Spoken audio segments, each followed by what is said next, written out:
Hey guys, welcome to the prayer room. We wanted to take a few minutes to walk you through what you can do with an hour of prayer. We realize that some of you will be coming into the prayer room. You have every intention of how you're going to pray and you know exactly what it takes to pray for an hour. Others of you have never prayed for an hour and you might think, how in the world will I fill an entire hour with prayer? And that's what we're going to talk to you about right now. So as you walk in the room, there'll be these cards at the welcome table.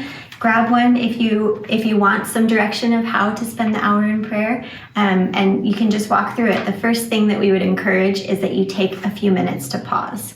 What that looks like is taking a minute to quiet your mind, quiet your heart, actually put your phone away. There will be a box in the room that you can put your phone in for the hour so that the noise of the world doesn't interrupt this space. And also ask the Holy Spirit, invite him in to give you the strength, the power, the words to pray over this time. After you pause, we encourage you to go to a time of rejoicing. We can tend to go straight to asking for things, but we actually want to start with this place of expressing gratitude for who God is, for what he's done, for the beautiful things in this world.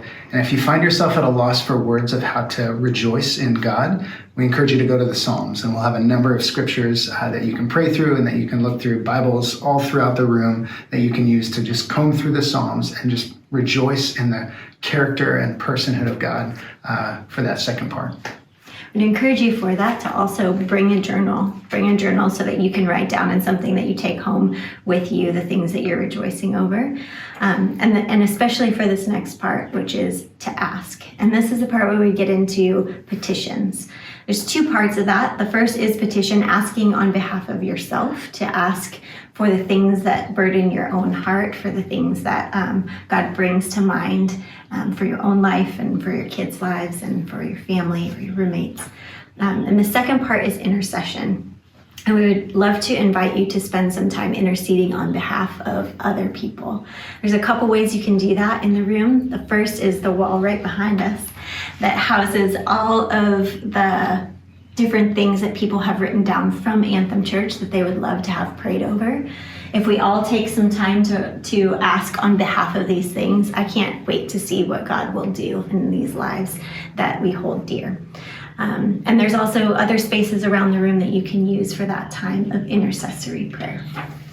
And the fourth element is to yield. And we encourage you, as you begin to wind your time down, maybe with 15 or 20 minutes left, to actually take some time to be quiet, to be still before the Lord again, and to hear from him.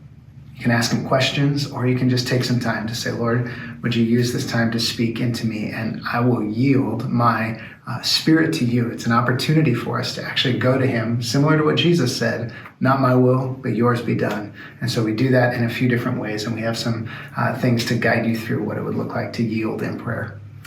We do ask for that last 5 minutes or so of your hour that you wrap up the time by praying actually over the next person who will come into the room. And while you do that, just tidy up the space, throw away any trash. You can spritz the room with the room spritzer if it's gotten a little stuffy in here. And just make the room look like how you walked into it so that next person who you're praying over can come in and have that same experience. And honestly, guys, an hour will go by really quickly when you take some time and go through something like this. So we hope you enjoy it and have a wonderful time.